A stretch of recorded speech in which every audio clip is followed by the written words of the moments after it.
எதிர்க்கட்சித் தலைவர் உதயநிதி ஸ்டாலின் கைது செய்யப்பட்டு தஞ்சாவூருக்கு அழைத்துச் செல்லப்படுகிறார். கூடுதல் விவரங்களோடு இணைக்கிறார் செய்தியாளர் கோபிநாத். வணக்கம். கூடுதல் விவரங்களை வழங்கலாம்.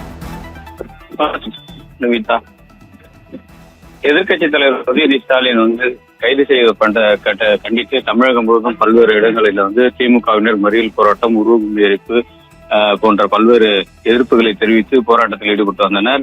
இந்த நிலையில் விழுப்புரம் மாவட்டத்தில் பல்வேறு இடங்களில் திமுகவினர் ஆங்காங்கே மறியல் போராட்டங்கள் மற்றும் ஆர்ப்பாட்டங்களில் ஈடுபட்டனர். தமிழக அரசை கண்டித்து தற்பொழுது எதிர்க்கட்சித் தலைவர் உதயநிதி ஸ்டாலின் விழுப்புரம் மாவட்டம் விட்டுவண்டி அடுத்துள்ள தஞ்சாவூருக்கு கைது செய்யப்பட்டு சென்னையிலிருந்து அழைத்து செல்லும் பொழுது ஓங்கூர் காவல் நிலையத்தில் உதயநிதி ஸ்டாலின் அவர்கள் மதிய உணவு அறிந்து சிறிது நேரம் ஓய்வெடுத்து அங்கிருந்து காவல்துறை வாகனம் மூலம் பலத்த போலீஸ் பாதுகாப்புடன் விக்கிரவாண்டி வழியாக அவர் கடக்க முயன்றார். அப்பொழுது திமுகவினர் இங்கு அந்த உதயநிதி அழைத்து செல்லப்படும் வாகனம் மீது எதிரே நின்று விஜய் தமிழக அரசுக்கு எதிராக கண்டன ஆர்ப்பாட்டங்களையும் கைது செய்யப்பட்டதை கண்டித்தும் கோஷங்கள் எழுப்பின. உடனடியாக 100க்கும் மேற்பட்ட காவல்துறையினர் அவர்களை தடுத்து நிறுத்தி அந்த வாகனத்தை வழிவிட்டு அவர் தஞ்சை அழைத்து செல்ல அந்த வாகனத்தை வழிவிட்டனர். இதனால் அங்கு பதட்டமான சூழ்நிலை ஏற்பட்டது.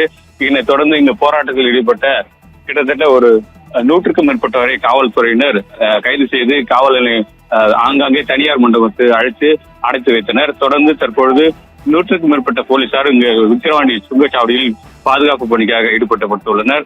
தொடர்ந்து தமிழக அரசு எதிராக கண்டன கோஷங்கள், உருவபொம்மை போன்ற எரிப்பு சம்பவங்களில் ஈடுபட்ட விழுப்புரம் மாவட்டத்தில் 300க்கும் மேற்பட்ட காவல்துறையினர் பல்வேறு திமுகவினர் கைது செய்து தற்பொழுது திருமண மண்டபத்தில் அடைக்கப்பட்டுள்ளனர். இதனால் பரபரப்பாக காணப்பட்டன. முன்னாள் அமைச்சர் ஏவாவேலு, கே நேரு, பொன்முடி உள்ளிட்ட ஏராளமானோர் அவரை பார்க்க செல்லும் பொழுது காவல்துறையினர் அவரை தடுத்து நிறுத்தினர். இதனாலும் மேலும் பரபரப்பு ஏற்பட்டது. தொடர்ந்து தற்பொழுது உதயநிதி ஸ்டாலின் பலத்த போலீஸ் பாதுகாப்புடன் விக்கிரவாண்டி சுங்கச்சாவடியை கடந்து உளுந்தூர்பேட்டை வழியாக திருச்சி மார்க்கம் சென்று அப்பொழுது பின்னர் தஞ்சைக்கு கொண்டு செல்லப்படுகிறார் காவல் நிலையத்துக்கு என்பது குறிப்பிடத்தக்கது.